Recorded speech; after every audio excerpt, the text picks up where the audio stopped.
Olá! Vocês sabiam que os seminários do PEC fazem parte de uma disciplina do programa de pós-graduação em ensino de Química do Instituto de Química da UFRJ? Nestes seminários são convidados palestrantes externos, professores e estudantes do programa para debates entre os presentes sobre temas relevantes para o ensino de Química. Aproveite o próximo seminário. Tchau, tchau!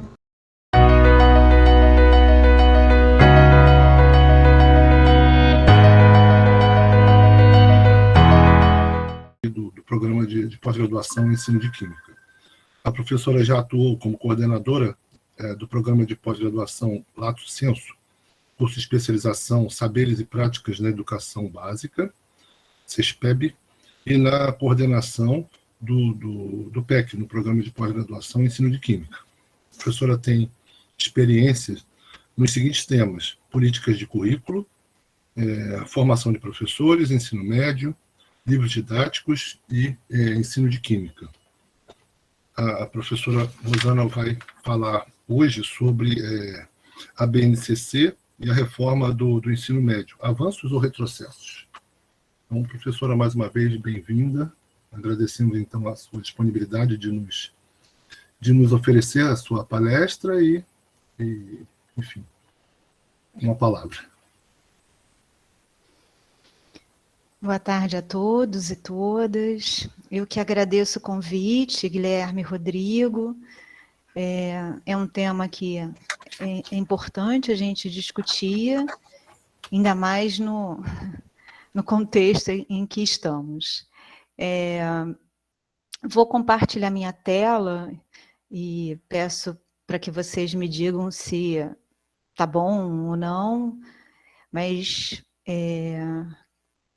que eu compartilho aqui como janela e eu consigo não perder a sala, que eu gosto de ver ainda as pessoas na sala e acompanhar o chat, mesmo que eu não responda de imediato. Está muito pequeno para vocês? Como é que está, gente? Tá dando para ver, Rosana? Está ótimo. Dá para ver muito bem. Perfeito. Tá bom, gente. Obrigada. Bom, a minha fala hoje sobre a BNCC e a reforma do ensino médio, no sentido da gente refletir sobre essa política que está sendo desenvolvida pelo governo e da gente pensar possibilidades com relação a essa política. Então, por isso que a grande pergunta, avanços ou retrocessos? Todo professor deveria, pensar, ter aí em sua formação inicial um pouco desse olhar crítico para essas políticas educacionais, e é uma coisa que na formação inicial a gente acaba não tendo esse olhar mais crítico, não se preocupando tanto com isso, e depois na nossa prática docente, nós somos os principais afetados por todas essas questões. Então, como é importante esse tipo de formação? Bom, para início de conversa, de onde eu falo, o Guilherme já fez aí a introdução do meu histórico de vida. Então, eu falo como professora da educação básica, do Colégio de Aplicação da UFRJ, mas que também já atuou na rede estadual de ensino, em rede particular.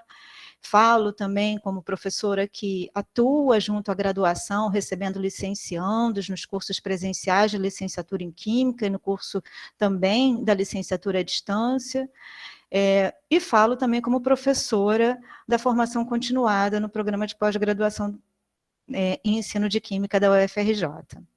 Então, esse é o meu contexto, um contexto que trabalha a educação básica, a formação inicial e a formação continuada. E todo esse histórico de vida que o Guilherme trouxe, ele me constituiu como professora e o meu olhar crítico para essas questões. O meu olhar, ele vai na direção das discussões do campo do currículo, a partir das teorias críticas de currículo, que entende que o currículo é uma construção social, que entende que está permeado de questões diversas, a partir de história, da economia, da política, sociais, culturais, e não somente apenas do conhecimento em si, que por isso ele é permeado por relações de poder e controle a todo momento, e ele é um grande campo de contestação e lutas, tá? Então, por isso, ele é um campo de grandes significações, que muitas das vezes a gente acaba naturalizando essas significações. E falo também, esse meu olhar, ele também envolve um contexto da política, já que em algum momento eu migrei nos meus estudos para esse lado também. E aí eu entendo essas políticas curriculares como processos de lutas e conflitos, são sempre dinâmicos, e que ocorre sempre num terreno que a gente chama do indecidível. Mas é uma luta, né, vamos dizer assim, né, lutas e consensos que ocorrem em função de diferentes grupos que querem legitimar algumas demandas que lhes são caras para aquele contexto sócio-histórico. Então, são esses contextos iniciais e o meu olhar, ele parte daí. Então, toda a minha fala parte desses pressupostos, tá?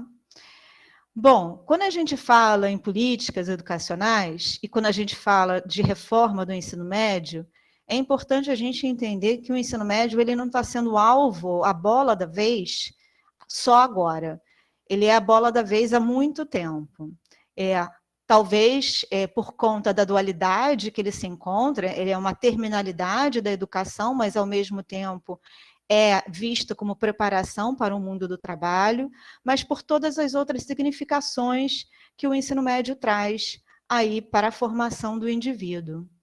Essas políticas educacionais são bem intensas na educação básica, e eu coloquei aqui alguns marcos, os marcos principais. A gente tem, talvez agora fique pequenininho para vocês, mas eu vou falando, a LDB, em 96, que traz aí aspectos importantes para a educação básica e para o ensino médio, porque fala, né, reforça a importância de uma formação geral, reforça a questão da interdisciplinaridade, da contextualização no ensino, e trabalha aí elegendo 2 contextos principais para a formação geral do indivíduo: o trabalho e a cidadania. Então, a LDB é um marco porque é uma revisão de todos os aspectos educacionais que a gente tinha na ditadura e que a gente consegue avanços muito grandes e olhares muito democráticos a partir da promulgação da LDB em 96. A partir dela, a gente tem as diretrizes curriculares nacionais do ensino médio, em 98, os parâmetros curriculares nacionais do ensino médio, também em 98. Temos também, são formulados os referenciais nacionais para a formação de professores, em 99. Temos as diretrizes curriculares nacionais para a formação de professores em 2001 e 2002, e que vão, né, gerar também as diretrizes curriculares nacionais para as licenciaturas específicas mais à frente, né, no tempo.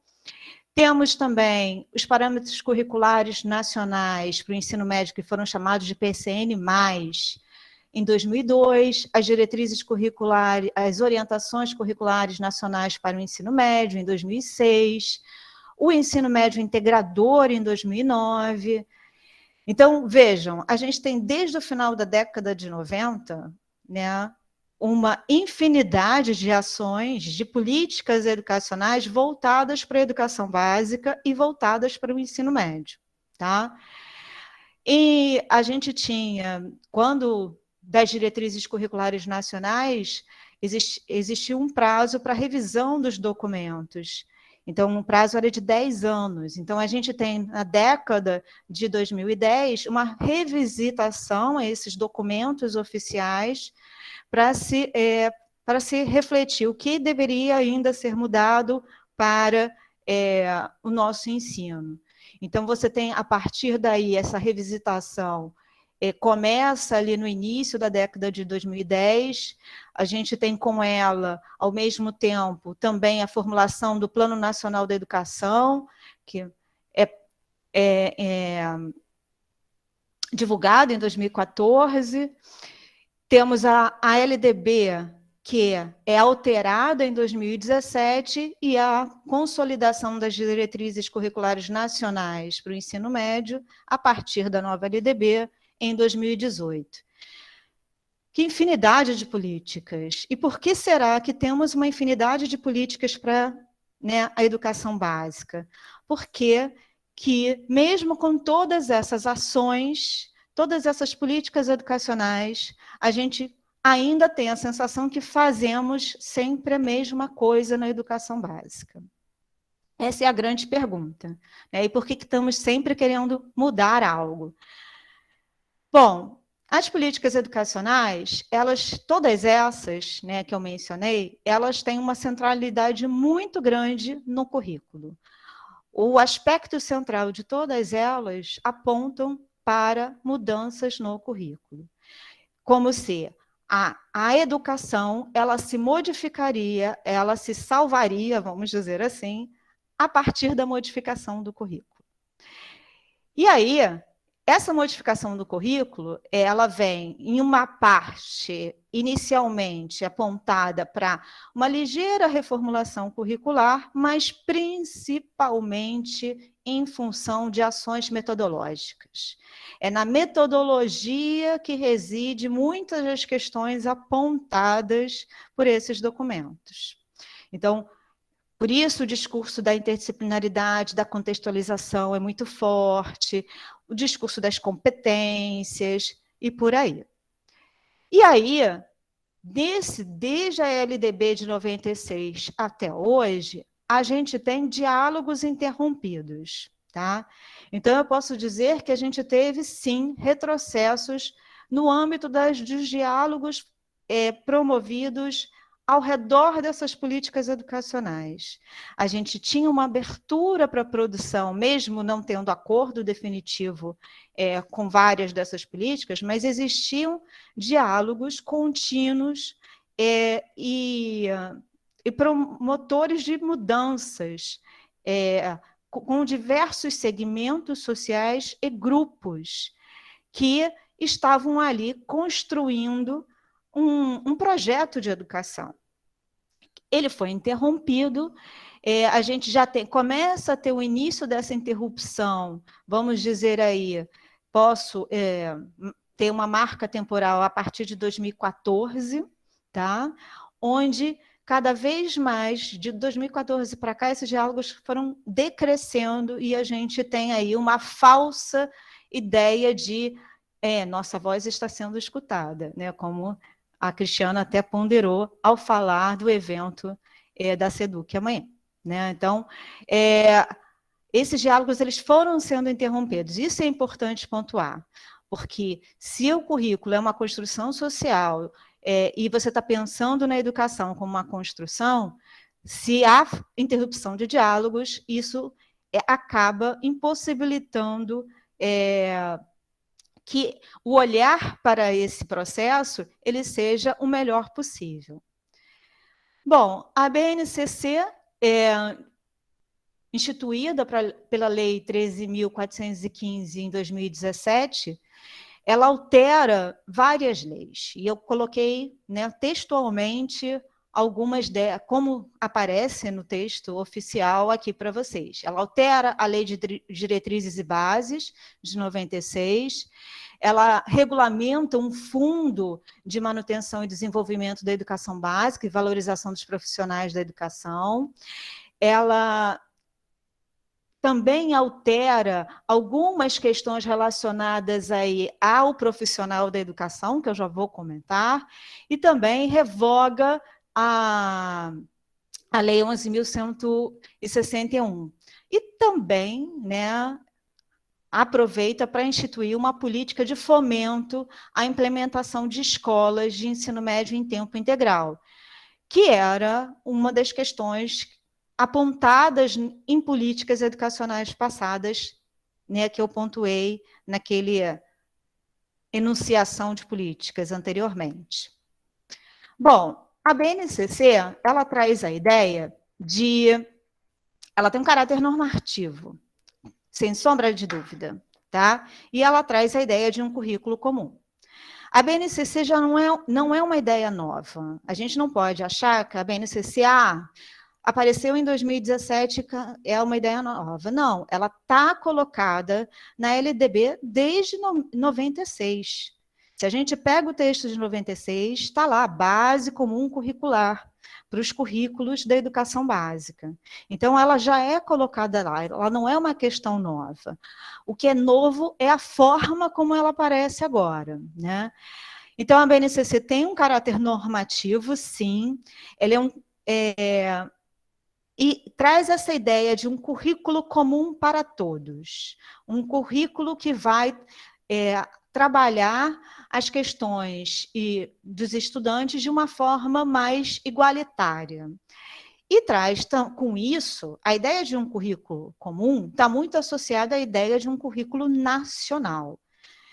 Dentro do campo do currículo, a gente tem várias discussões a respeito do que é esse currículo nacional, ainda mais em um país como o nosso, de grandes dimensões continentais e que tem desigualdades muito grandes, desigualdades sociais, né? Então, essa ideia de um currículo comum, ela, primeiro, é questionada pela questão dos diferentes contextos que nós temos, com os diferentes sujeitos e regiões que nós temos. Assim como, né, no campo do currículo a gente advoga que cada contexto precisa ter o seu olhar específico para o currículo, a sua valorização do cotidiano, das coisas que estão acontecendo à sua volta, dizer que um currículo nacional ele vai formatar isso, para a gente é um retrocesso muito grande, tá? Hoje, né, os defensores da BNCC, né, os formuladores, eles vêm dizendo que não há pretensão de fazer um currículo nacional, porque existe a parte diversificada aí proposta pela BNCC, mas a gente sabe muito bem como essa questão do currículo nacional acaba ficando mais forte até frente às outras ações políticas que estão ao redor da BNCC, apontadas até no texto por ela, e que vão afetar essa reforma do ensino médio. Então, que currículo nacional é esse? Pode um currículo nacional expressar as diversidades que foram tão valorizadas na LDB de 96? Ou vamos ter um retrocesso? Que currículo nacional é esse que se advoga em termos que é preciso ter um currículo comum, né, que uma das grandes defesas foi no sentido de que, não, precisamos ter um currículo comum, um currículo nacional, porque caso haja mobilidade de estudantes de uma escola para outra, de uma região para outra, o currículo deve ser o mesmo. Quanto isso, né, quanto essa mobilidade é tão grande assim que força-nos a ter um currículo nacional, né? Se a gente for ver essas expressões de mobilidade, elas não são tão grandes assim. A outra defesa em termos da BNCC e da reforma para o ensino médio também ocorreu em cima de índices de evasão escolar e de como os jovens cada vez mais estão insatisfeitos com o ensino médio e saem, então, ali da educação básica. Bom, a insatisfação não se deve apenas frente ao currículo que está sendo realizado na escola. A insatisfação, ou a sair dessa evasão, né, dos alunos da escola básica, ela se deve a inúmeros fatores, como, por exemplo, os jovens tendo que ir trabalhar cada vez mais cedo para garantir renda junto às suas famílias, e não conseguem conciliar estudo e trabalho. Tá? Então, isso não é analisado, por exemplo. Então, qual é o contexto de defesas? É um contexto de discursos que são tendenciosos e falaciosos aí, e que não trazem totalmente a verdade da situação. Bom, a BNCC está ancorada em direitos de aprendizagem e competências. Bom, a LDB já apontava para as competências anteriormente também. Então, não é novidade que as competências continuassem aí. O que chega de novo são os direitos de aprendizagem. Esses direitos de aprendizagem, direitos e objetivos esses direitos vão gerar objetivos de aprendizagem para cada componente, área aí formulada, eles vão organizar, vão assegurar que o estudante aprenda da mesma forma. Fico eu me perguntando se esses direitos de aprendizagem eles vão ser os mesmos em escolas diferentes. Claro que não. Eu não posso assegurar, né, os mesmos direitos de aprendizagem para um estudante da Zona Sul e para um estudante de uma escola da Maré. Me perdoem, é muito diferente. Dizer que a gente vai contemplar da mesma forma um currículo, o currículo é igual nas duas escolas, eu estou garantindo esses direitos de aprendizagem, eu não garanto, eu não tenho essa garantia, porque o contexto da escola da Maré é muito diferente da escola da Zona Sul. A Maré, ela tem o seu currículo interferido por suspensão de aula, por a aula que é interrompida por um tiroteio, os alunos têm que se abaixar e suspender a aula naquele dia, pelo emocional que cada um carrega ao entrar naquela escola. Então, que direitos de aprendizagem são esses que são considerados igualitários nesse currículo? Tá? Então, é para ser questionado, mas que não é pensado, não é discutido dessa forma. E as competências que estão aí associadas à mobilização de conhecimentos, de habilidades, de atitudes e valores, fazendo com que essas competências elas se coloquem como possibilidades de ações transformadoras para esse sujeito. Tá? Então, a defesa do que é comum aqui no documento esses direitos, as competências, e eles defendem que, sim, os currículos serão diversificados, porque, segundo a fala deles, a BNCC não é o currículo. Dentro da nossa perspectiva curricular, a BNCC é currículo. Todo documento oficial realizado, né, desenvolvido e legitimado numa política sim um texto curricular e vai influenciar esse currículo da escola. Então, dizer que a BNCC não é currículo é tirar o foco da atenção e das discussões a respeito do documento oficial. Tá? Isso, para a gente, é também um retrocesso. É dizer que o professor e a escola não devem discutir a BNCC, não devem refletir sobre ela.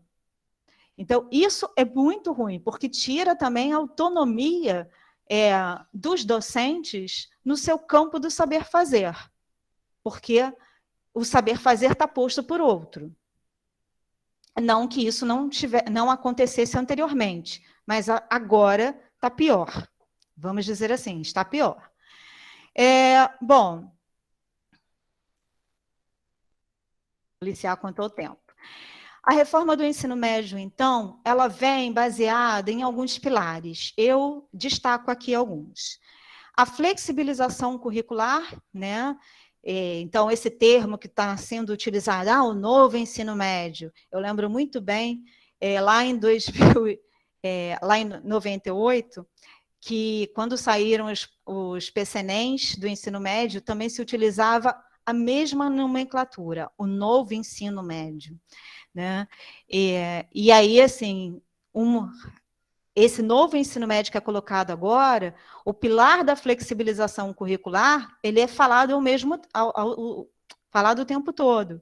Você tem aí, né, chama-se atenção para como os estudantes eles vão ser protagonistas do seu caminho, porque eles vão poder construir, né, os seus próprios itinerários de estudo, vão poder desenvolver projetos de vida dentro da escola e tudo mais.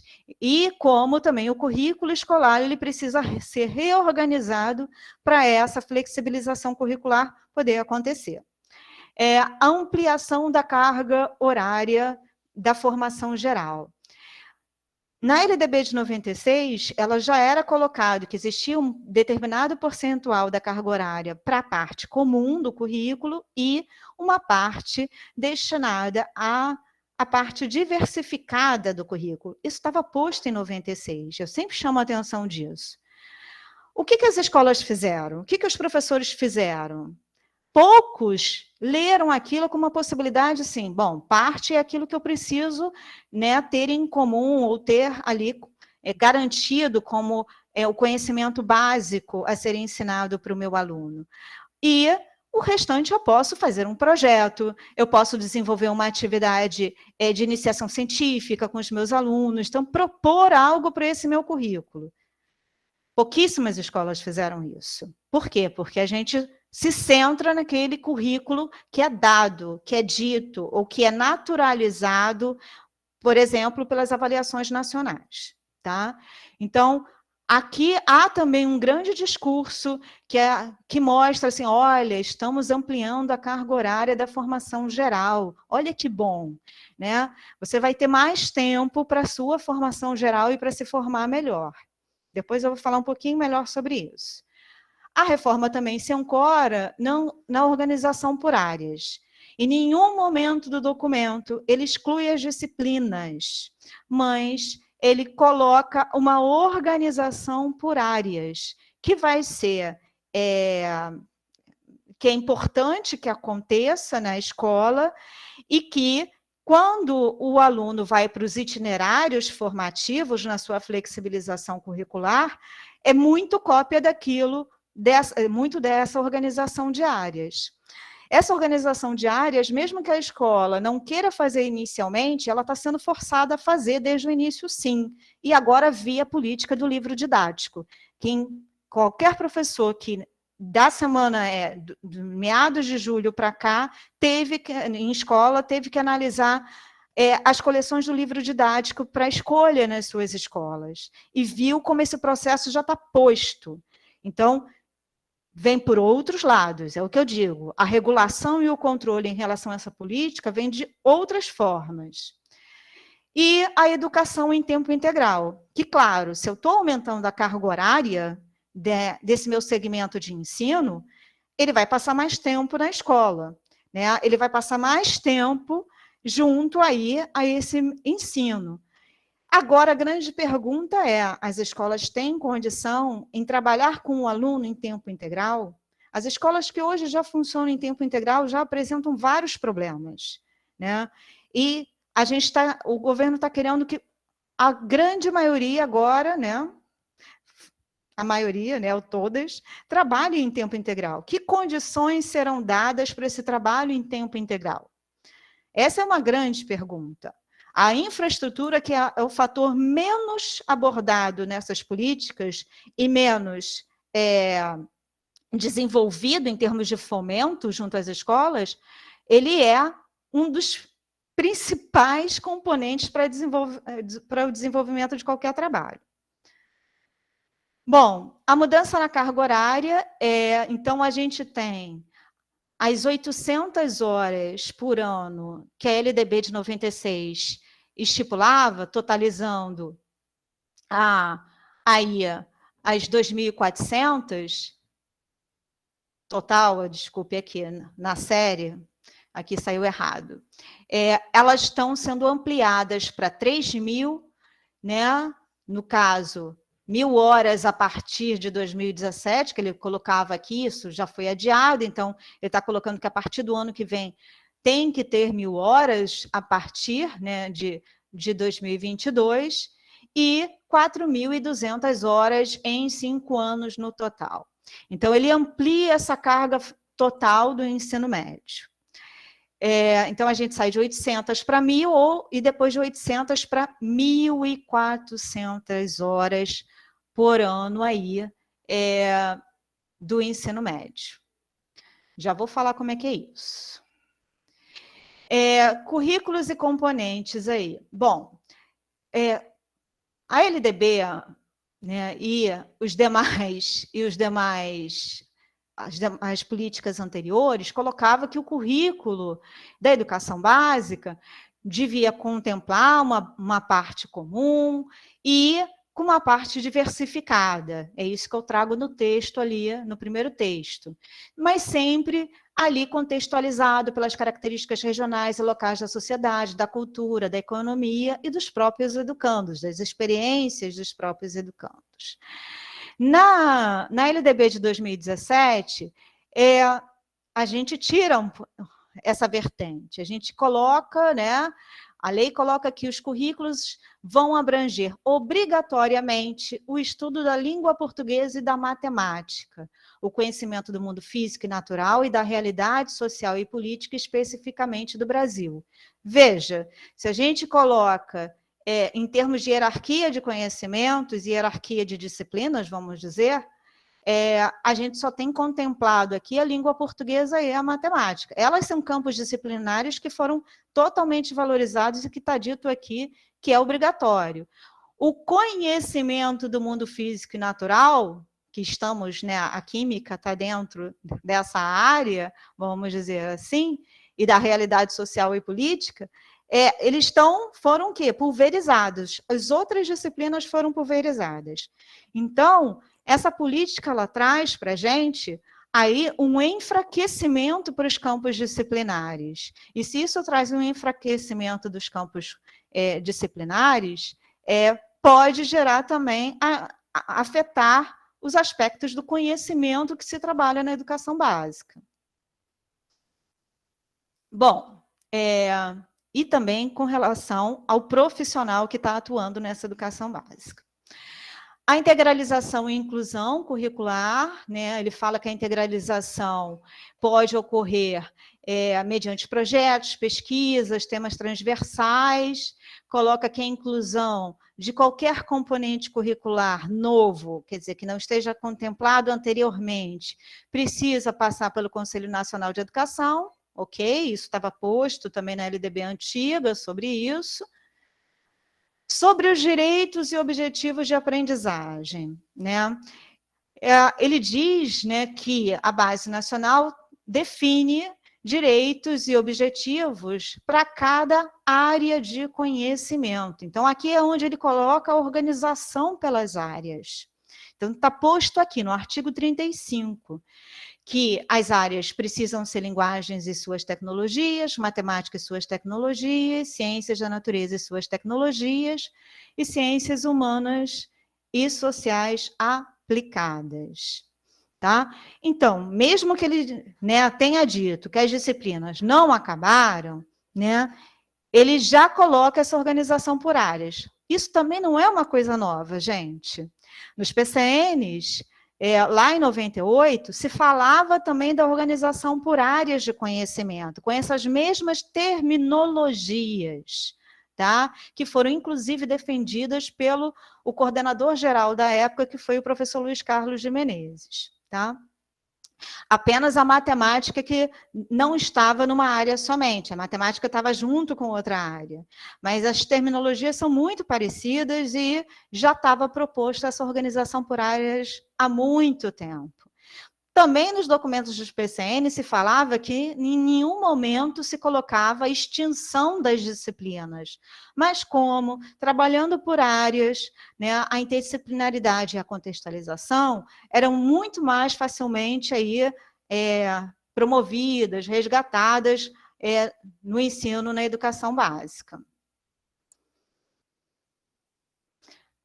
Bom, dos componentes curriculares, é importante também a gente olhar, né, a base, né, esse documento oficial, vendo como ele também trata aspectos com relações às diferentes áreas. Então, ele coloca aqui no artigo 2º, no artigo 35, parágrafo 2º, que a base referente ao ensino médio incluirá obrigatoriamente estudos e práticas da educação física, da arte, da sociologia e da filosofia.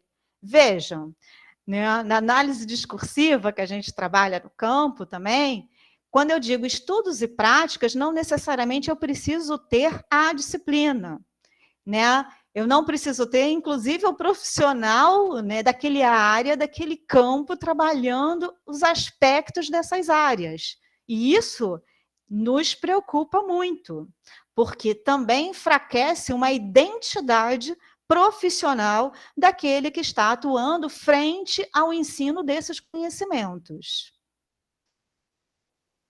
Estou vendo que vocês estão se empolgando aqui nos comentários. O ensino da língua portuguesa e da matemática vai ser obrigatório nos 3 anos do ensino médio, assegurado às comunidades indígenas, também a utilização das respectivas línguas maternas. Então, veja, as únicas dois campos disciplinares que são obrigatórios nos 3 anos do ensino médio é a língua portuguesa e a matemática. E vejam, por mais que você tente resistir a isso, o que acaba amarrando? Outras coisas vão amarrar essa lógica de organização. Quem já esteve olhando aí as coleções dos livros didáticos do PNLD, viu que as coleções já começaram a estabelecer isso. Nos 6 volumes de cada coleção, algumas não tinham química na sua formulação. Outras não tinham biologia, outras não tinham física. Por quê? Porque você não precisa trabalhar esses conhecimentos em todos os anos. Tá? Os currículos do ensino médio incluirão obrigatoriamente o estudo da língua inglesa e poderão ofertar outras línguas. Aqui se refere à questão da língua estrangeira propriamente dita, tá?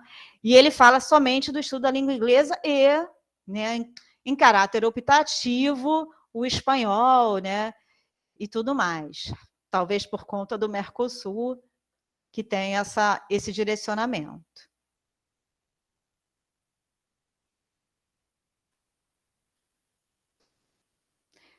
Deixa eu ir adiante.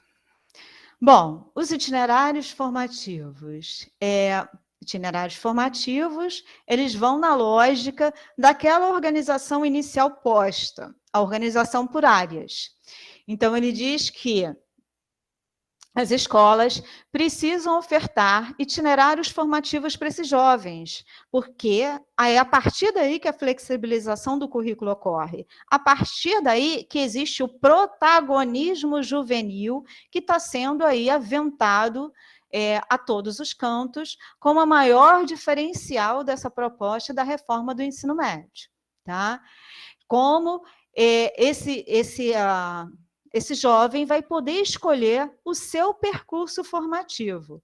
Ele pode escolher, né, o percurso das linguagens, da matemática, das ciências da natureza, das ciências humanas, ou um 5º percurso aqui, que eles chamam de formação técnica e profissional. Tá? Esses percursos, o aluno vai poder escolher a seu bel prazer, vai poder fazer... Há uma brecha que ele pode fazer quantos percursos quiser, mas ele só precisa escolher um, necessariamente. Ele não precisa escolher mais de um, tá? Também há uma questão dita no documento que há a possibilidade de ter mais percursos. Eu posso criar um outro percurso próprio da escola, um itinerário característico da escola. Isso está posto, e a gente tem que saber ler esse documento, porque isso é uma abertura para as escolas pensarem em itinerários específicos daquilo que ela tem como projeto político-pedagógico, daquilo que ela tem como alvo para o seu público, né, para o seu contexto de ensino, e aquilo que ela quer valorizar. Acho que a gente tem que ler esses documentos e procurar também brechas para os nossos trabalhos, né, para a nossa ação docente junto aos nossos alunos e daquilo que a gente acredita para o ensino desses jovens, tá? Então, aqui são os 5 itinerários postos, mas há a possibilidade, sim, de ter outros itinerários. A carga horária. A carga horária. Bom, o documento também fala que a parte comum curricular, tá, não pode ser superior a 1.800 horas do total da carga horária do ensino médio todo. Então, vejam, eu vou ter 3.000 horas, a partir do ano que vem, 3.000 horas para todo o ensino médio, tá? Nos 3 anos de ensino médio. Dessas 3.000 horas, a parte comum não pode ser superior a 1.800. Pode ser menos, gente, porque aqui não está dizendo que tem que ser exatamente 1.800. Ele diz que não pode ser superior.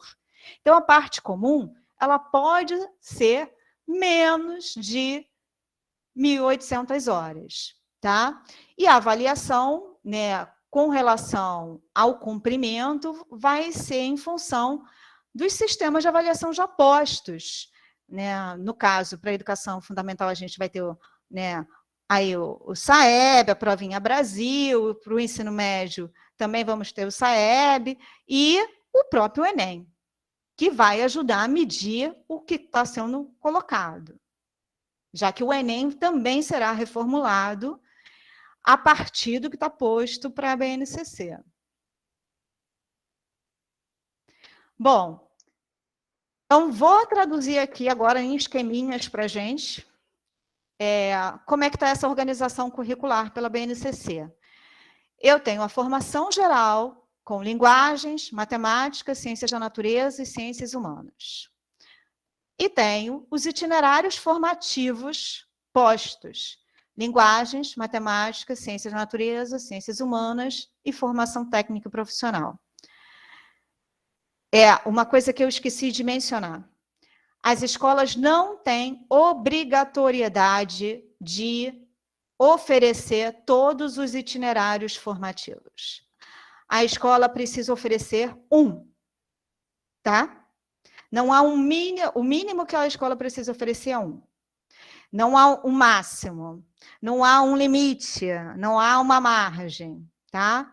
Então, isso quer dizer o quê? Isso quer dizer que eu posso ter uma escola organizada com aspectos da formação geral e que, se eu decidir que eu não tenho professor suficiente para formar todas essas áreas aqui, eu vou apenas formar um itinerário, vou formar apenas o itinerário de linguagens. Não me interessa ter outros itinerários naquela escola.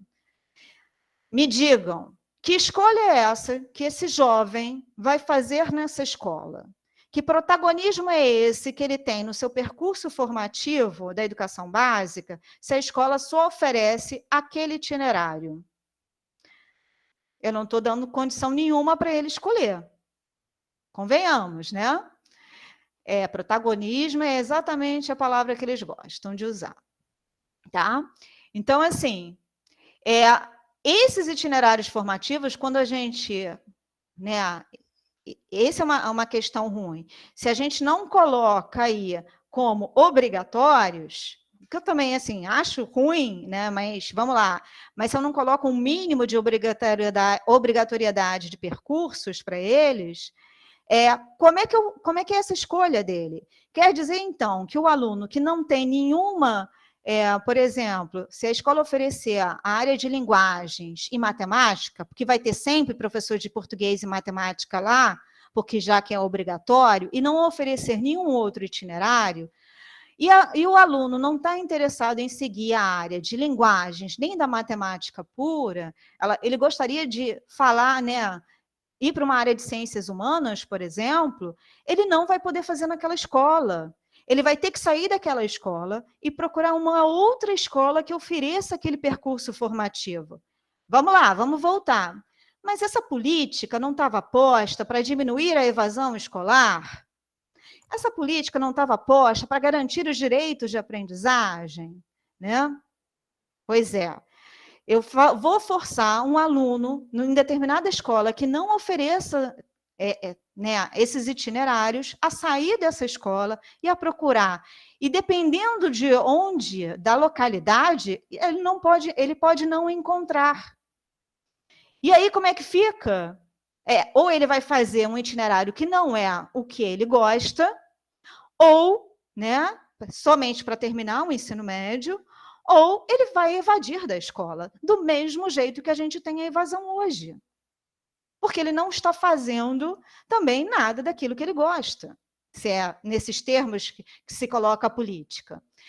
É engraçado isso, porque o próprio Temer, né, no lançamento lá da BNCC e de algumas ações da BNCC, ele fala isso no discurso dele, como ele, um aluno lá de uma cidade do interior, não tinha, porque na época, toda essa lógica de organização curricular remete a tempos atrás, onde a gente tinha uma organização do ensino secundário entre científico e normal, tá? Era a grande divisão.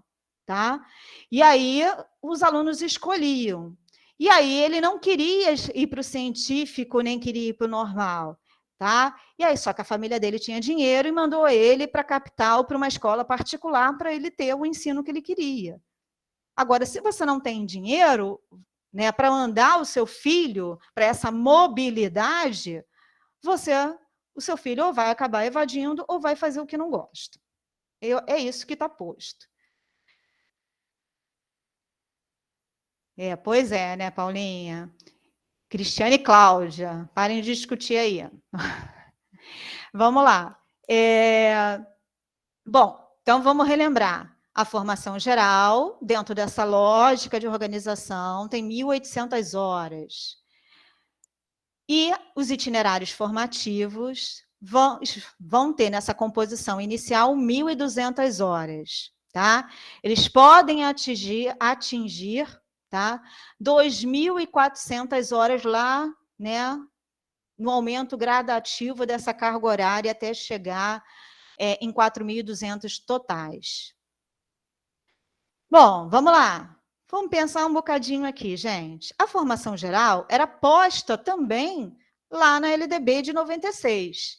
Na LDB, a parte comum, tá, do currículo era condicionada a 75% do currículo. 75% das 2.400 horas do ensino médio correspondem a 1.800 horas. Tá? Nesse formato que temos da reforma, das 3.000 horas, 1.800 serão apenas da parte comum. Então, eu tenho uma redução dessa informação geral de 75% para 60%.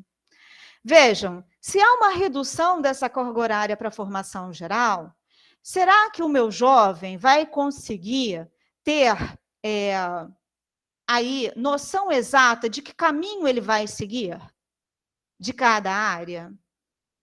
Será que ele vai saber reconhecer as questões de interesse dele realmente? Pode ser que não. Pode ser que alguns tenham muita dúvida ainda. Até porque não tiveram pouco contato com essas diferentes áreas e campos disciplinares. E vejam, quando essa carga horária chegar em 4.200 horas, lá no final, essa ampliação se ocorrer por completo, a parte comum da formação geral vai corresponder a 43% do currículo apenas, menos de que 50%. Essa é uma questão para a gente problematizar.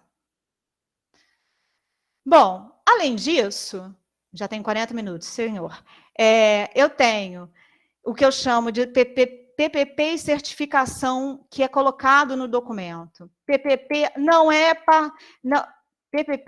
é projeto político-pedagógico, gente. PPP é parceria público-privada. O documento abre, né, um campo enorme de parcerias público-privadas aí para se instaurar vivências, projetos.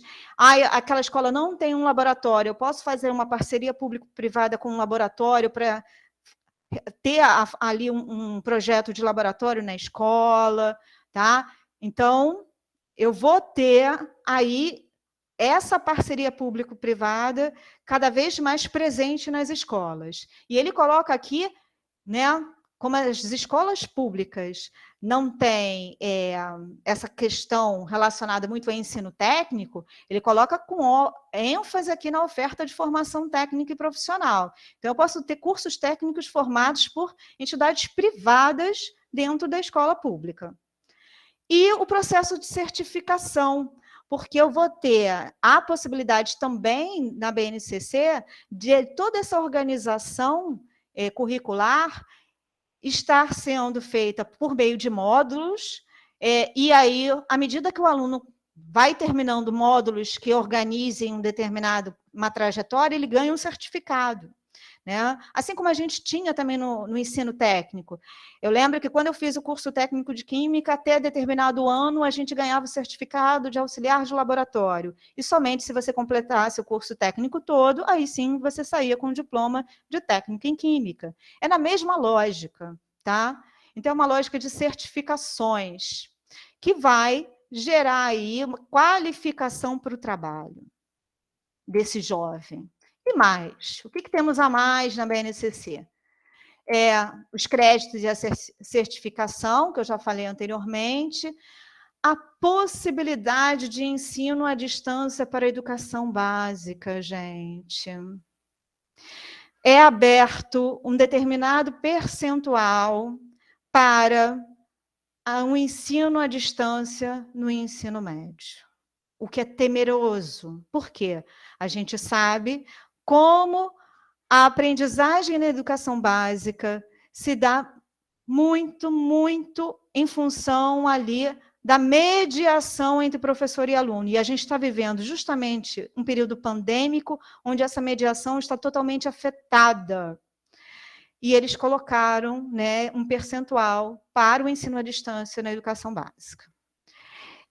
Além disso, abre, né, de forma irrevogável a atuação de profissionais com notório saber também aí nesses currículos da educação básica. Claro que eles colocam que com ênfase no itinerário do ensino profissional. Mas vejam, né, se não houver fiscalização, vai ser em todos, né? A gente já vê isso acontecer, de certa forma, em algumas áreas, em algumas redes, e também nas escolas particulares, o tempo todo isso acontece. Então, isso agora fica validado oficialmente. Bom, a reforma e as suas significações. Existe uma defesa, então, muito grande de defesa dessa reforma em função de qual é a função da educação básica, qual é a função do ensino médio, que os jovens têm que cursar o ensino médio numa idade certa, que há muita distorção de idade série em função das reprovações, em função desse currículo engessado, fragmentado que a gente tem pelas disciplinas, em função das avaliações do SAEB, do IDEB, e um discurso muito forte, né, da liberdade de escolha, que isso conquista. A liberdade de escolha, né, você vai se tornar autor da sua própria trajetória, vai escolher o que você quer. Isso conquista os jovens e as famílias de uma forma assim, incondicional, tá? E eu fico pensando naqueles jovens que chegam para mim lá no terceiro ano do ensino médio e ainda não sabem nem o que vão fazer, né? Nem assim, não sei ainda o que escolher, tenho muitas dúvidas, Rosana. Que bom que você tem dúvidas, né? Porque é isso, ele está pensando ainda no que será a vida dele. Bom, retrocessos de avanços conquistados, essa flexibilização curricular colocada aqui, ela não é uma flexibilização curricular, ela é apenas um pano, uma falácia para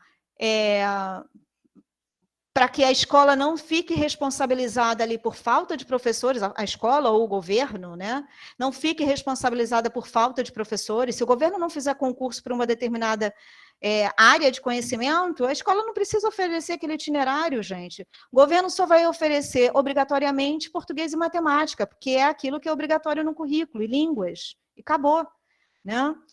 A valorização da diversidade, ela não tá, é só no papel, você não tem a valorização da diversidade, desses diferentes sujeitos que estão colocados na escola. É uma nova relação entre o público e o privado que a gente começa a ter aqui, muito em função dos atores da rede privada terem tido uma entrada muito forte nesses diálogos postos. Inclusive, as últimas audiências da BNCC foram promovidas pelas instituições privadas e não mais pelas universidades, né, quando houve aí a mudança de organização. A desconsideração das críticas existentes aos modelos de outros países que são citados no documento. Então, se cita que a BNCC a BNCC, ela traz questões que tiveram sucesso em outros países, como a Finlândia, como Portugal, só que não se fala das críticas que existem nesses países sobre as mudanças. Eu, inclusive, li com os meus alunos na disciplina, foi semana passada, eu já nem lembro, gente, um texto do Michael Young, onde ele é um crítico do campo do currículo, que sempre defendeu aí o currículo como construção sociohistórica, mas como ele criticava essa organização por áreas e defendia as disciplinas como forma de manter aí o conhecimento, porque ele acha que nessa organização por áreas há um esvaziamento de conteúdos muito grande. E isso em cima de uma reforma da Inglaterra, que não é de agora, já é mais antiga, porque o que chega para a gente é sempre muito posterior ao que acontece lá fora. Que mais? A desconsideração das trajetórias disciplinares. Há uma desconsideração imensa de todo o conhecimento acumulado disciplinarmente e dos campos e das áreas. Um aspecto utilitarista dos 5 caminhos propostos nos itinerários. Uma aplicação do saber fazer, aí muito associado à questão das competências. Uma simplificação e redução do que é o currículo na escola. Acreditação, que é uma formação aligerada para esse jovem. Ausência de professores e áreas, que vai gerar problemas nesse protagonismo juvenil que está sendo colocado. O aumento da desigualdade social, porque, convenhamos, apesar da BNCC dizer, assim como os parâmetros diziam que o currículo precisa ser organizado por áreas, ter uma parte diversificada e uma parte comum, quem aplicava? A escola particular ou a escola pública? A escola pública. A escola particular não aplicava, nem nunca aplicou. São pouquíssimas que trabalham nesse tipo de lógica. Vocês acham que as escolas particulares vão mudar a sua forma de organização para essa? Claro que não. Inclusive, as editoras, elas têm 2 ramos dos livros didáticos, umas para o PNLD, que vai atender as escolas públicas, e o outro que vai ser usado pelas escolas particulares, normalmente, como se nada tivesse acontecido. Então, eu vou ter uma escola para classe baixa, né, vamos dizer assim, e uma escola para classe alta. Isso já existia, Rosana? Já existia. Só que agora vai ficar cada vez mais acirrada essas desigualdades sociais. Tá?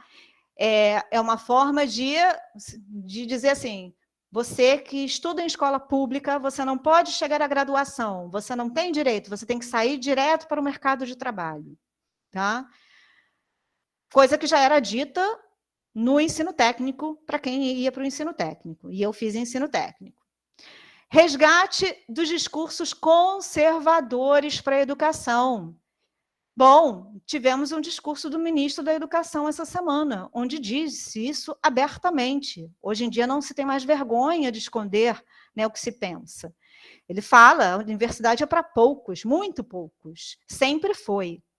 Só que a gente teve políticas onde a gente promoveu uma mudança um pouco dessa lógica. E essa política incomodou essa pequena parcela da nossa sociedade que não quer isso. E, por isso, esses discursos estão cada vez mais postos. Então, as questões cruciais que a gente precisa entender é por que a centralidade das discussões recai na organização do currículo e nas formas de ensino. Porque é mais fácil controlar? Porque, dessa forma, eu faço, né, um mise-en-scène grande e digo que estou mudando alguma coisa e não estou mudando realmente nada? Por que, assim, de que conhecimento é esse que eu falo, que é tão primordial para o meu aluno? Né, que vai fazer com que ele, né, desenvolva projetos de vida ou que tenha essa educação básica e geral? Que conhecimento é esse que eu estou falando? De que ensino estamos falando? Eu acho que essas são questões cruciais para a gente discutir e refletir sobre a reforma do ensino médio e sobre essa política avassaladora que nos chega. Quero dizer assim, reforçar, a escola não é espaço apenas para incorporação e implementação, apesar de que alguns colegas meus da universidade digam isso. A escola é local de produção de conhecimento. E essa organização curricular, ela faz com que essa produção de conhecimento e que produção de sujeitos, de saberes, de culturas, ela seja minimizada, ela seja, vamos dizer, abafada. Ela não vai acabar, não vai, mas estão tentando abafar. E a gente tem que entender que a gente tem voz e a gente tem produção, sim. A gente precisa discutir seleção e legitimação de conhecimentos escolares. Conhecimento escolar não é a mesma coisa que o conhecimento acadêmico, por mais que nos digam que é.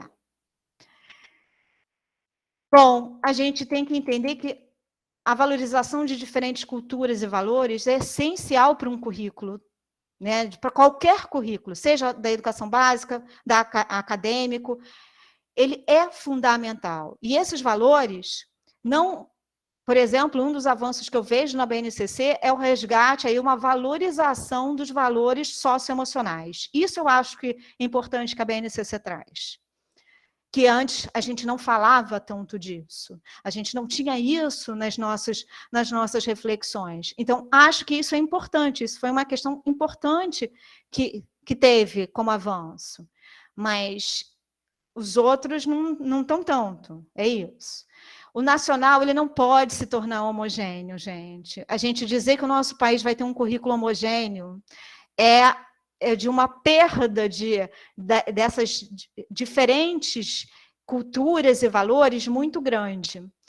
O comum, o que é comum, não pode se tornar único também para o currículo. Porque o que é único, eu formato, e eu não estou querendo formatar sujeitos. Eu não quero formatar sujeitos, eu quero construir sujeitos bem diferentes entre si, com formas de pensar diferentes, porque eles é que vão construir essa minha sociedade diversa. Todos nós somos produtores de significações no currículo. Professores, alunos, famílias. Não somente esses documentos produzem significações, gente. Enquanto nós não nos olharmos como produtores também de significações para esses documentos, a gente acaba ficando sempre naquela lógica de que vem de cima para baixo, eu não posso fazer nada. A gente pode fazer ainda muita coisa. E como a gente precisa pensar essas políticas e essa reforma com esses dois nortes, que nos custam muito caro. A autonomia docente e a responsabilidade política que nós temos enquanto professores. Nós temos uma responsabilidade política, que é de formação de sujeitos. Eu não formo cientistas, eu formo sujeitos. Eu sempre digo isso, inclusive para os meus licenciandos. Tá? E eu não quero, nessa minha formação de sujeitos, onde eu trabalho e construo com eles ali o olhar sobre o conhecimento químico, eu não quero perder a minha autonomia. E da forma como estão vindo as coisas, é perder a autonomia. E se você ainda vai na lógica de que eu preciso adotar o livro, eu preciso seguir um livro didático do jeito que está posto, eu não tenho mais nada o que fazer, A escola só oferece isso, não pode oferecer mais nada fora disso. Há como se fazer. Procuremos as brechas para agir com a nossa autonomia e agir de forma responsável. É isso, gente. Eu acho que eu já falei muito, já me alonguei demais. Também acho que precisa de um tempinho para ouvir. E agradeço aí a todos. Obrigado, Rosana. Eu vou passar, então, a palavra para quem quiser fazer. Tem algumas questões aí no chat, né? Mas se alguém quiser levantar a mão e fazer oralmente também pode fazer. O Guilherme levantou a mão. Bom, boa tarde, Rosana. Incrível a apresentação, sou suspeito para falar, mas foi incrível a apresentação, parabéns. Acho que é um tema muito pertinente, muito necessário também. E aí eu coloquei 2 perguntas aqui no chat, que eu acho que elas se perderam dentre as outras, eu vou ler para você. A primeira é: como que fica a oferta de emprego para os professores de Química com essa reforma do ensino médio? E a segunda, se você acredita que pode haver alguma alteração nessa possibilidade de ensino à distância depois da vivência que a gente teve com a pandemia.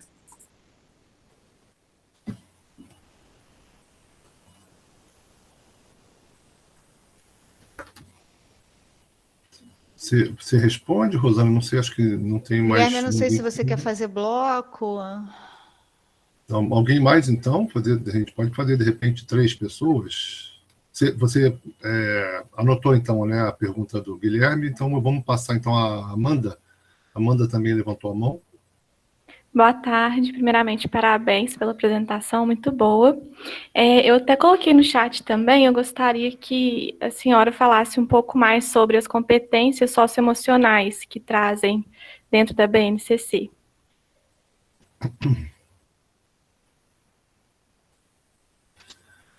Mais alguém?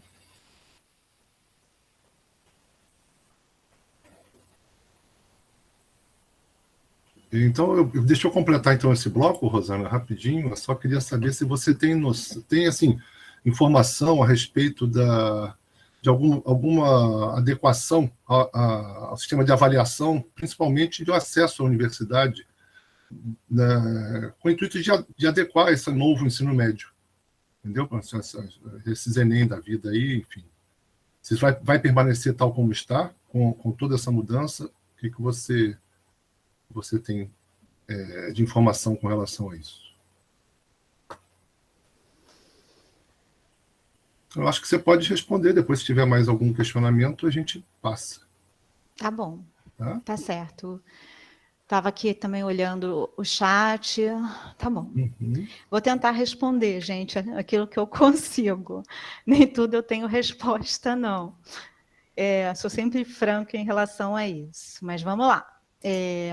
Primeiro, vou começar pelo do Guilherme. Guilherme Cordeiro. Tá bom. Adequação do Enem à BNCC. Existe, sim, né, um planejamento para adequação do Enem, uma reformulação do Enem frente à BNCC, até porque é um dos sistemas de avaliação que vão medir aí o que está acontecendo no ensino médio. Tá?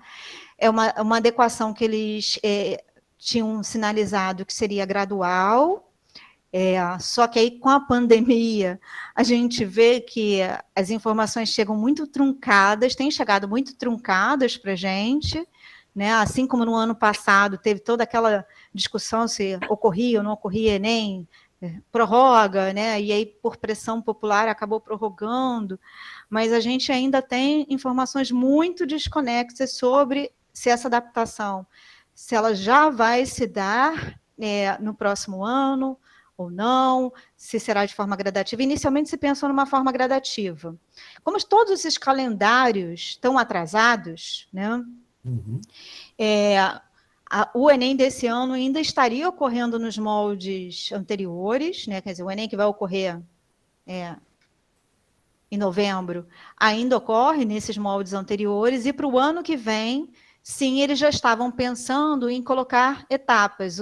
Uma etapa dele ser já nesse formato dessa nova organização do ensino médio aí, por áreas e por tudo, que é uma grande questão, porque a gente fala assim, mas como o aluno vai escolher a área se ele não estava por área, né? Isso, exatamente. Não, Pois é. e quando a gente pergunta isso, ninguém sabe responder, as próprias pessoas envolvidas nessas discussões respondem-nos isso nas mesas, tá? Uhum.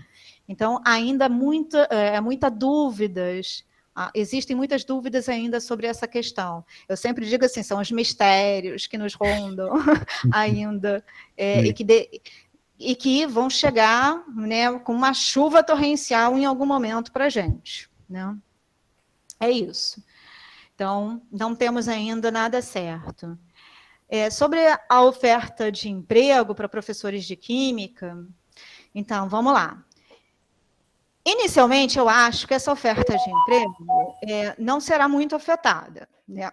As escolas particulares, elas vão continuar, eu duvido muito, né, pela minha experiência, pelo meu olhar, eu duvido que as escolas particulares modifiquem suas formas de trabalho, tá? Então, elas vão continuar oferecendo as suas atividades disciplinarmente, vão continuar oferecendo aí todos os campos de conhecimento, e somente quando o Enem mudar, e mudar muito, é que elas vão reformular as suas vidas, vamos dizer assim, né? As suas ações.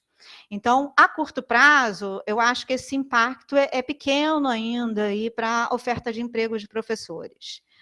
Já a rede pública, a gente pode ter algum impacto, mas a rede pública ela já vivencia uma falta de professores de algumas áreas, seja da química, seja da própria geografia, também tem falta de professores, né? E que, de certa forma, a rede pública ela, né, estabelece aí algumas estratégias para que as turmas não fiquem sem aula definitivamente, né? Existe a questão do notório saber onde ele pega, professor, né, lá da biologia para dar aula de química, né? A gente também tem algumas secretarias de educação isso acontecendo, tá?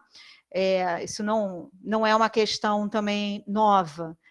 E temos também, assim, não é à toa também que, por exemplo, a cidade do Rio de Janeiro instituiu os ginásios experimentais. No caso, foi para o município, mas os ginásios experimentais, eles trabalham, por exemplo, com uma percepção de professor polivalente, um professor que é flexível, que ele tem que dar aula de vários campos. Então, o que acontece? Você tem, inclusive eu conheço professores que dão aula tanto da biologia como dão aula de física, tá? Dentro daquele ginásio experimental da prefeitura. E aí você fica se perguntando, mas como é que você dá aula assim, se você não teve a formação? Assim? Eu vou procurando, né, com os colegas, mas eu trabalho mais a biologia, quer dizer, acontece um pouco daquilo que eu vivenciei numa experiência minha de doutorado, visitando escolas lá em Portugal. Portugal tem um sistema de licenciaturas que não é uma licenciatura específica em uma área só, é sempre conjunta. É uma licenciatura em Química e Física, e aí o professor sai licenciado para trabalhar a Química e a Física. E aí eu fiz várias entrevistas, né, visitei escolas lá para saber como é que isso funcionava, né, porque, poxa, era uma coisa nova para mim entender. E aí, o que eu via? Os próprios professores me diziam assim, olha, eu sou formado em Química e Física, eu tenho que dar um determinado, né, currículo, né, algumas questões do currículo de Química e Física, mas eu priorizo aquele campo que eu gosto mais. Eu gosto da Física, então o meu currículo, ele prioriza a Física. Então, é isso, né? Assim como também temos preferências dentro das nossas subdivisões da Química. Sempre brinco com isso. Mas, então, em termos a curto prazo e médio, eu não acho que essa oferta de emprego ela vai ser afetada drasticamente. Talvez a longo prazo, sim. tá? Mas as escolas particulares, elas vão garantir que, se elas tiverem que mudar para esses itinerários ou para essa organização por áreas, elas vão manter todos os campos disciplinares, coisa que não vai acontecer na escola pública. A escola pública, se ela não tiver professor, ela vai deixar de oferecer esse itinerário e não vai ter nenhuma obrigatoriedade em oferecer. Isso que é o pior da história. O aluno, ele pode não ter acesso nenhum a isso, é esse itinerário. Isso é muito ruim mesmo. Porque ele pode ter ali a formação geral dele apenas com professor de biologia, e ele está contemplado, entende? Então, isso é uma preocupação. Então, vai afetar sim, e é uma resposta que esses gestores colocam para a falta de professores. E por que há falta de professores? Porque não há uma valorização da nossa categoria, da nossa profissão. E também a gente não vê, a gente também tem que repensar qual é a nossa responsabilidade no processo na formação inicial, porque também temos responsabilidade nesse processo da formação inicial. Por que a nossa formação inicial não é tão atrativa e não forma professores do jeito que deveria formar? Isso é para a gente refletir e pensar também. Então, são questões importantes, porque se está desse jeito agora, é porque aconteceu algo, tá? E sobre a alteração da oferta de EAD depois da pandemia, se você acha que deve haver alguma modificação, tudo é possível, né, Guilherme? Eu acho que tudo é possível mediante esses gestores que tentam aí diminuir a sua responsabilidade, porque é isso, cada vez essas políticas são de diminuição de responsabilidades do governo, né? O governo que tem que ter a responsabilidade na oferta e na execução da educação pública para a sociedade, e ele se exime disso, cada vez ele se exime disso. E se ele se exime, entram aí parceiros que não necessariamente tem essa obrigatoriedade, a educação à distância cada vez vai ficar aí à frente. Então, por exemplo, eu fico imaginando aquela escola que estabeleceu uma parceria público-privada com determinado... Vocês chegaram a mencionar aqui no chat os sistemas de ensino S, Senai, Senac, podem estar fazendo parcerias com as escolas e serem aí os principais condutores no itinerário formativo técnico, tá? E aí, o que acontece? Ele pode propor que determinada carga desse ensino seja à distância, sempre. A gente sabe como o jovem é dispersivo, e essa geração é muito mais dispersiva que a nossa, tá?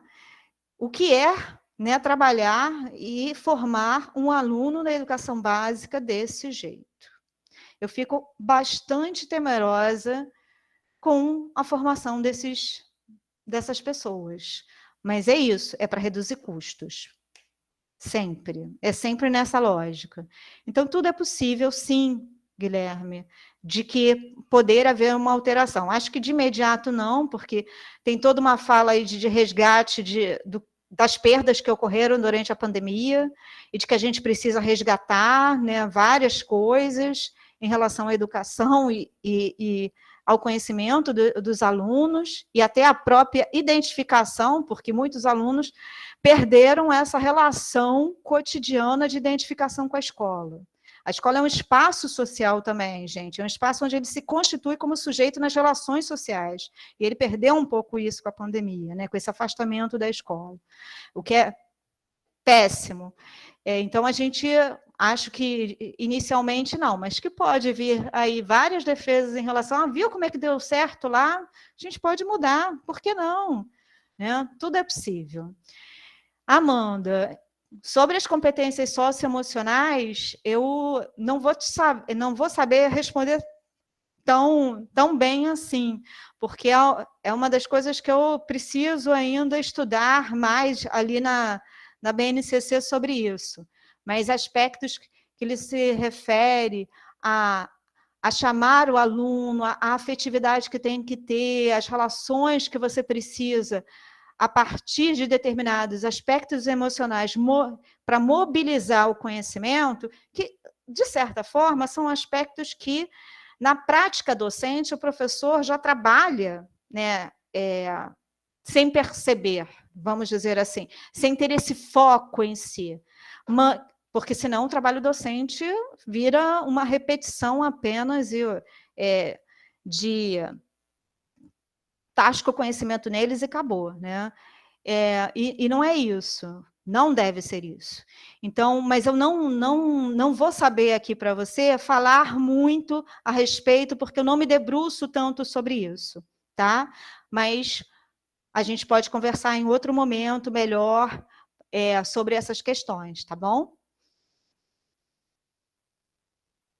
Não sei se mais alguém tem, que eu estou lendo aqui também o chat. Mais alguém? No chat... Eu botei uma perguntinha lá também. Né? Priscila, como fica o papel da universidade, é isso? Como fica o papel da universidade frente a esses itinerários formativos? Pois é, né, Priscila? Como é que fica o papel da universidade? Acho que a principal coisa é vocês entenderem que vai chegar um aluno para vocês na graduação é muito diferente, né, do aluno que chegava anteriormente. Não quero dizer se vai chegar melhor ou pior, acho que a gente ainda não tem noção ainda muito sobre isso. Mas eu acho que, assim como... Eu fico me lembrando do meu curso técnico, tá? Porque no curso técnico, a gente tem lá a física, a matemática, português, a biologia, lá no iniciozinho, e depois não tem mais nunca, né? Então, parece que aquilo virou, sabe, um passado longínquo, e eu nunca aprendi nada sobre aquilo. Eu me sinto, às vezes, assim, com relação a determinados conhecimentos. E eu fico até brincando com os meus colegas na escola, assim, caramba, eu quero ter aula com você, porque eu já esquecia, né? Claro, porque a gente não está mobilizando esse conhecimento a toda hora, e que eu não me sinto, assim, nem lembro de ter discutido aquilo, né, em algum momento da minha vida. Então, assim, eu me sinto uma pessoa que não tem uma formação geral legal, porque eu não vivi o diálogo com esses conhecimentos. E como isso é importante, muitas das vezes, para a gente pensar numa formação geral lá na graduação também. Porque quando eu formo um químico, eu não estou formando apenas um especialista naquele conhecimento, eu estou formando um sujeito também, que vai atuar economicamente, que vai atuar politicamente numa indústria, não é? Que vai ter que se posicionar frente a uma patente, que vai ter que se... Não é, Pri? Então, assim, que pessoas serão essas que vão chegar para mim, né, no meu ensino universitário e que podem ter, né, um esvaziamento aí de diálogos. Eu nem falo de conteúdos, eu falo de diálogos, dos saberes que compõem a nossa vida. E que, para mim, enquanto assim, pessoa, eu acho que faz falta, né? Então, eu acho que assim, o papel aí acho que os cursos, eles precisam primeiro entender, né, como isso muda muito a vida de vocês daqui para frente. Vocês vão ser afetados diretamente. E segundo, como vocês precisam também fazer pressão, né, sobre essas questões que estão acontecendo na educação básica.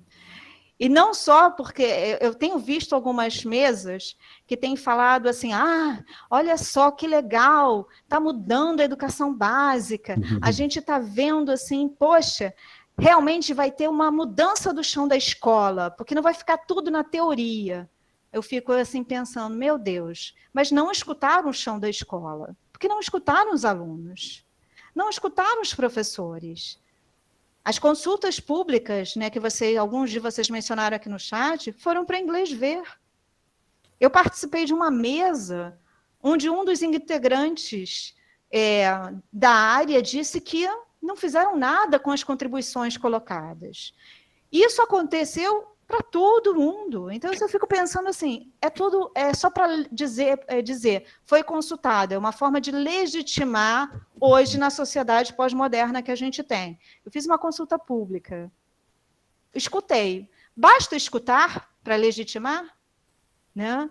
Então, é isso. Então, a pressão, acho que os meus colegas da academia têm que fazer é se juntar aos professores da educação básica na reflexão dessas políticas, tá? E na luta por uma organização melhor. Eu concordo que o ensino médio precisa mudar. Eu concordo que ele é muito inchado. A gente não precisava trabalhar tantos conhecimentos como a gente trabalha, tá? Não precisava. Mas a gente precisa pensar em meios viáveis e melhores de mudar. Essa mudança, ela não está atendendo ao olhar pedagógico, nem ao olhar de formação. Ela está atendendo apenas à formação de indivíduos para um trabalho e de um trabalho técnico, rápido. E vejam, que não está nem se mais pensando na escola técnica. Eu vou criar várias mini escolas técnicas na rede estadual, que vão ser precarizadas. Rosana, outra coisa que aí me chama muito a atenção, né? A gente está conversando muito sobre Adorno nesse momento nas nossas disciplinas, né? E aí me vem forte essa questão de uma semiformação, né? De uma semicultura que já foi conversado, né? E posto, né? Se você pensa, né? Adorno viveu um momento aí de 2 guerras. E se a gente pensar, a gente está, de certa forma, tendo estudantes, né, uma geração inteira sendo alfabetizada sem essas relações que você que você pontuou, né, que são tão importantes, né, sociais, né, e muito menos cultural, né? Você poderia falar alguma coisa sobre isso? Não vai parecer um pouco fast food, como se a gente entrasse numa era de fast food da educação? Mas quando eu coloquei ali no slide dessa formação aligerada, Pri, exatamente isso. Essa semi-formação que você está chamando, esse fast food para a educação, é isso. Ô, Rosana, deixa eu só liberar o pessoal, porque acho que eles têm aula, né? Eles têm aula agora, então a gente... comigo mesmo. É com comigo você mesmo que então, eles estão. Se eu liberar o pessoal, não vou nem falar. Não, a Cristiana pediu a palavra, a gente vai passar, enfim, mas então a aula é com a Priscila mesmo, então a gente Então pode fica aqui, a aula da um pouquinho Priscila é mais. aqui, pronto. Cristiana, então, pode fazer sua pergunta. Então, eu queria rapidamente fazer um posicionamento sobre o que foi falado, mas antes eu queria só dar um aviso. Eu estou na semana de integração da UERJ, depois eu posso passar até o link e o card, o professor divulga por e-mail, se puder, professor, para o pessoal do PEC, né? Que a gente tem 50 vagas para poder... O minicurso é durante a semana toda, do dia 23 até dia 26, parece, lá na semana de integração da UERJ, tá? Eu vou depois passar para vocês. Eu divulgo para todo mundo, Cristiano. Isso, eu passei pelo WhatsApp, mas eu vou passar por e-mail para o senhor. Mas sobre essa questão toda, eu queria que todo mundo ficasse até para ouvir um pouco do que eu tenho para depor, que eu sempre falo, né? Eu tive uma certa proximidade com o pessoal parlamentar que fez a questão do PNE, né, e que gerou essa coisa toda do novo ensino médio e da questão da BNCC. Aí teve depois aquela confusão da escola sem partido. Eu vi várias transições de governo. Aqui no Rio, a Prefeitura do Rio trouxe a Cláudia Costin como secretária de Educação, que ela foi presidente do Banco Mundial e ela atendeu aos interesses dessa classe que estava representada lá na presidência de educação, da Comissão de Educação, lá no Senado, na Câmara na Câmara Federal, né? Na Câmara dos Deputados Federais, né? E tinha uma comissão de educação que fez o PNE, tinha metas até agora, que fizeram acordos com o Google, que fizeram acordos entre grupos educacionais de universidade, fizeram a questão do tal da residência universitária, tudo com viés neoliberal, para atender empresas, indústria, o pessoal do Firjan, lá do SCAF, né, o pessoal a questão daqui da Sejam Henrique perdeu um monopólio da questão do nível superior e tinha uma grana centrada na mão deles e eles agora transferiram para o SISU. Então, esse pessoal todo está enfurnado na política por vários vieses, cultural, maçonaria e tudo mais, que eles fazem as transações deles nas festinhas, e aí eles começam a fazer as negociatas e, por exemplo, infiltraram Dona Cláudia Costin lá no Banco Mundial, que na véspera da ida lá para o exterior para assumir, eu, inclusive, fui entregar meu livro de poesia para ela, porque ela era tão boazinha no Twitter comigo, que a gente tinha uma relação de amizade, que ela tinha proximidade com um amigo meu, e eu conhecia isso tudo e acompanhava muito de perto. Só que eu não sabia no que ia dar. Quando eu comecei a saber o que ia dar, eu me afastei dessa gente toda. Só que o que eu vi foi o seguinte: o pessoal tem pura e simplesmente interesse econômico, interesse é maquiavélico o negócio, a coisa é engendrada entre o nível superior e médio para todas essas empresas educacionais que não são universidades, eles chamam de universidades e não são grupos educacionais, né, que eles manipulam tanto a formação de professores, quanto a formação continuada, quanto o SISU. O Enem já não tem eles já não querem fazer uma educação básica para intelectualizar as pessoas, porque eles não querem libertar as pessoas, elas querem continuar no sistema S, que inclusive o Firjan tem conchavo com as secretarias de educação, e elas estão infiltradas, inclusive nas escolas, nas unidades escolares. Por exemplo, no meu Instituto de Educação do Carmela Dutra, tem uma unidade do Firjan lá, um SES, né? E tem também, também capilaridade com o CEDERJ, CCIERJ, o pessoal de ensino à distância. Então, eles têm um projeto maquiavélico, um pacotão neoliberal mesmo, porque veio na época de 2010 e foi cada vez mais se concretizando, e cada vez mais sendo feito o plano deles. E o plano deles é amarrar tudo, porque eles ganham dinheiro pelas gráficas, eles ganham dinheiro pelas consultorias dessas provas Brasil, SAEB, SAERJ, só muda o nome. Enem, o FINEP está sendo presidido por alguém que é de interesse dessa galera. Troca governo, entra governo, seja direita, esquerda, seja Lula, seja Temer, seja o Bolsonaro, o que for. Quem está lá é o povo que o MDB quer, porque é quem tem maior bancada dentro do Congresso Nacional. Então, o que acontece? Quem manda são os tucanos e o PMDB. E esse povo mantém o mesmo pessoal, eles fazem acordo entre eles, e o mesmo pessoal que é dessas empresas educacionais, desses sistemas de formação, para nutrir as indústrias, ao agronegócio, a todo mundo que financia as suas campanhas, que financia os seus negócios, para poder não perder a grana gorda do país.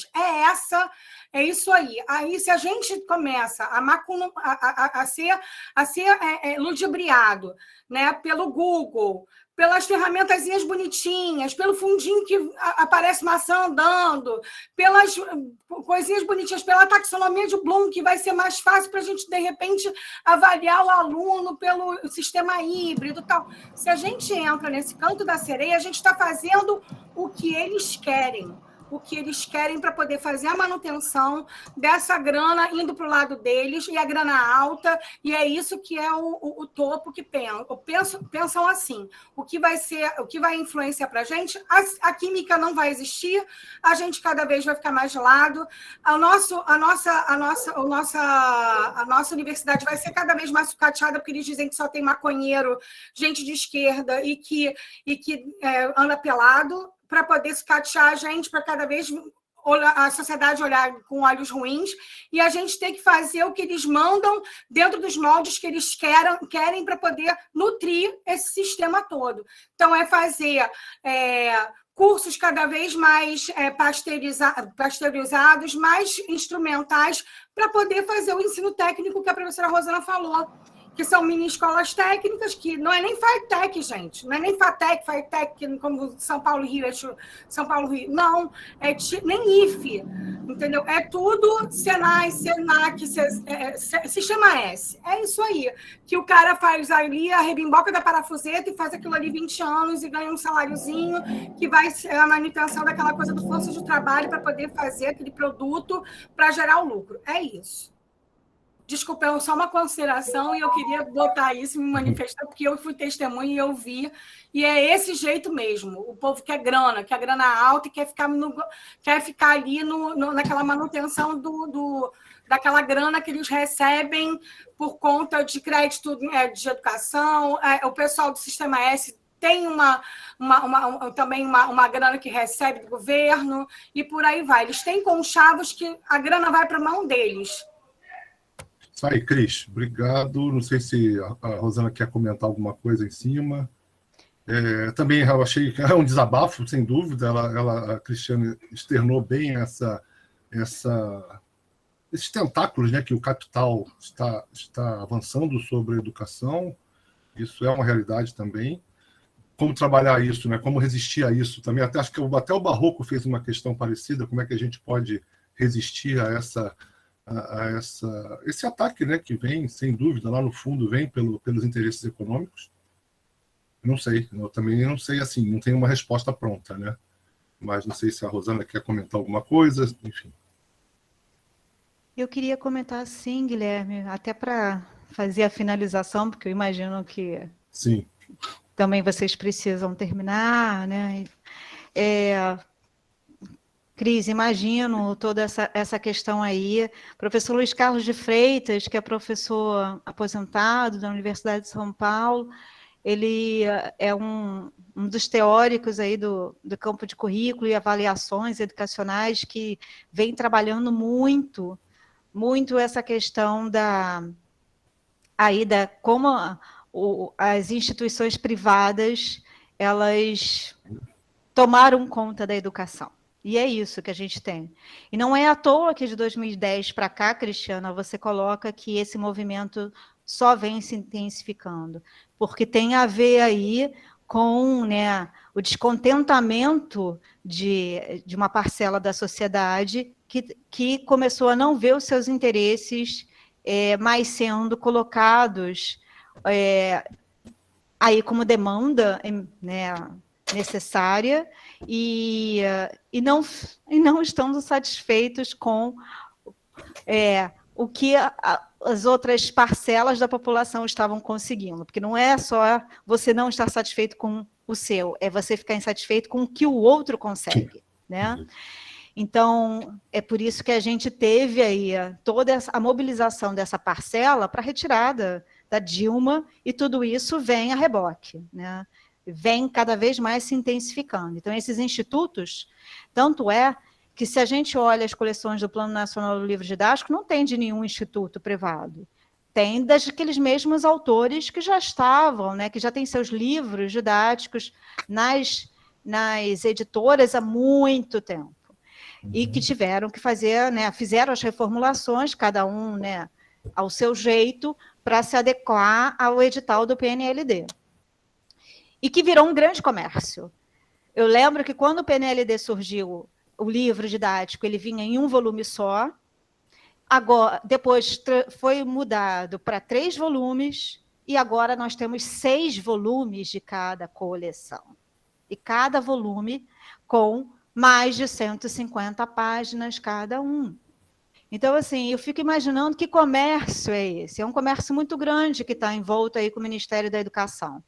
Mas não são os institutos que estão fazendo essas coleções. Os institutos eles estão vendendo os sistemas e as apostilas, né, para outros lugares, ou vão atuar em itinerários, em produções de parcerias de itinerários das escolas.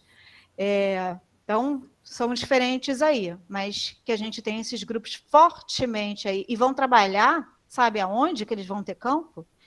Na capacitação dos professores para isso. Então, as secretarias estão fazendo convênios com esses institutos para formar os professores para essa lógica que está posta. Tá? Esse é um dos grandes viés de atuação deles e eles ganham muito dinheiro com isso, na rede pública. Eu queria tentar responder rapidamente a algumas perguntas que surgiram aqui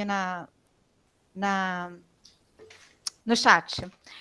O Aloysio colocou como fica a carga horária de Química no ensino médio durante 3 anos. Bom, a carga horária, né, da Química, da Física, né, de qualquer área, ela vai ser constituída aí, não é fechado qual é a carga horária que tem que ser colocada nos 3 anos. A base abre para que a escola organize como quer colocar essa base comum.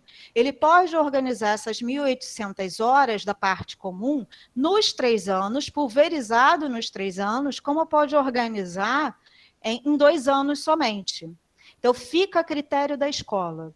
Então, cada escola vai discutir a melhor forma de organização, tá? Quer dizer, se chegar a 1.800, já que 1.800 é o máximo, lembra, gente, que eu falei? Ele pode oferecer menos do que 1.800 horas para a parte comum, para a parte da formação geral, tá? Então, ele pode estabelecer que eu só vou oferecer 1.000 horas de formação geral, dentro dessa lógica da BNCC, dentro dessa lógica do documento oficial, porque não é mínimo, é máximo, tá? Então, se ele oferece 1.000 horas, eu posso, talvez, colocar toda essa carga horária no primeiro ano da formação geral. Então, eu só tenho Química na formação geral, Física, né, a Biologia da formação geral, somente lá no primeiro ano. O aluno só vai ver Química, Física e Biologia se quiser ir para o itinerário das ciências da natureza, se for oferecido naquela escola, tá? Então, essa é uma questão que está aí, e por isso que está todo mundo discutindo como é que fica a disciplina, qual é o lugar da disciplina da Química na escola. Então, ela acabou, não acabou, né? Porque também está dentro desse envoltório da área. Bom, a Natália perguntou sobre os itinerários formativos, como eles influenciam na formação inicial de professores e na procura pelos cursos de licenciatura. Bom, os itinerários formativos não é que eles vão influenciar diretamente a formação. A BNCC já aponta para uma reformulação dos cursos de licenciatura. E existe um documento, né, que são as Diretrizes Curriculares Nacionais para a Formação de Professores, à luz da BNCC, que já foi colocado e tem, né, ali uma data para que todas as licenciaturas se reorganizem em função da BNCC. Inclusive, o Instituto de Química está discutindo a licenciatura frente, né, a essas questões postas. Então, todos os cursos, todas as universidades vão ter que, novamente, se voltar para os seus cursos de graduação e pensar aí em como reformular, porque isso é uma exigência do Ministério da Educação, tá? Então, é uma regulação forte e direta via MEC, primeiro. Segunda coisa é que vai ser afetado esse curso via o Enem, via a entrada desse estudante no Enem, como a Priscila mencionou, Natália. A gente vai ter, de alguma forma, afetado aí a mudança do perfil, a mudança desse sujeito que chega para você trabalhar o conhecimento científico. Porque pode ser, eu escolhi fazer o itinerário formativo de ciências humanas na escola, porque só era oferecido ciências humanas, português e matemática. Mas eu não gostei de nenhum deles. Aí eu pego e me inscrevo para a graduação de Química, para fazer Química, porque eu sempre achei legal, lá na parte geral eu gostava daquilo, mas não tinha o itinerário na escola. E aí ele vai chegar com uma concepções que estão lá na vaga lembrança dele e sem mais base daquilo que ele talvez necessitasse para o curso. Então, ele pode escolher, né, um curso no Enem, né, no SISU, que não tenha nada a ver com o itinerário que ele tenha feito na escola, porque não é obrigatório, né? Então, a gente vai ter influências por diferentes mecanismos. E sobre a procura por cursos de licenciatura, aí que eu acho que afeta diretamente. Eu acho que com a desvalorização da disciplina na escola, tá? eu acho que esses cursos vão ser cada vez menos procurados. E por isso que eu falo que se a universidade não estabelecer uma forte parceria na reflexão dessas políticas com a escola básica, esses cursos vão ser extintos no futuro. E isso é muito ruim.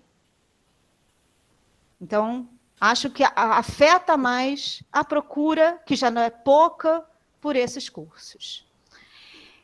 E sobre a pergunta do Bacoco, quais são as possibilidades de luta, resistência e enfrentamento hoje? Bom, eu acho que uma das possibilidades de luta, enfrentamento e resistência é, primeiro, as escolas pensarem em um itinerário que não seja nenhum daqueles propostos pela base. Eu quero fazer um itinerário que tenha tudo, né? Que eu coloque vários outros itinerários, e não somente aqueles que estão postos. Já que tenho essa abertura, por que não fazer? Né? E aí eu começo a fazer campos que conversam entre si, não precisa ser apenas da ciência da natureza, eu posso fazer da química com arte, por exemplo, né? Então eu posso criar. A gente tem que perder um pouco do medo, porque a gente tem medo de inovar, a gente tem medo do novo, né? E falo muito por mim também, pelas minhas ações. A gente está sempre aprendendo e tentando vencer os nossos medos. E também vai ser uma outra luta de mostrar para as famílias que aquilo é importante para a formação do filho dele. Tá? Outro movimento de enfrentamento, e que eu acho que é mais a longo prazo, porque eu acho que as pessoas estão muito arraigadas ainda na cultura do livro didático, é recusar livro didático. Então, assim, a gente tem possibilidade de não aceitar o livro didático, a escolha do livro didático do PNLD. A gente tem autonomia para isso, a gente pode marcar lá na ata de escolha, não quero livro. A área tem que se juntar, e agora a escolha não é por disciplina, a escolha é por área também. A área tem que se juntar e ser forte aí para não colocar. Isso é um dos movimentos de enfrentamento, mas isso é mais difícil, tá? Muito mais difícil. Nem todos os campos disciplinares eles veem isso como um movimento de resistência e luta, tá? Mas a gente precisa. E a outra coisa, a gente precisa discutir politicamente essas questões na escola e na formação inicial. Porque eu acho que se isso começa a ser discutido na formação inicial, os movimentos de luta e resistência depois da pessoa na sua prática docente, ele é muito maior do que ela começar justamente na prática. Onde ela está sujeita ali ao empregador, onde ela está sujeita ali à coordenação pedagógica, a responder para a secretaria o que ela precisa fazer. Então, acho que são aí possíveis momentos de luta e resistência que a gente tem no momento. Muito bem, Rosana. Mas eu agradeço as perguntas, agradeço a todos por estarem comigo até aqui. Nós é que agradecemos e enfim, estou também aplaudindo você aqui, como a Priscila está fazendo. Agradecemos, né, bastante pela sua brilhante, né, apresentação.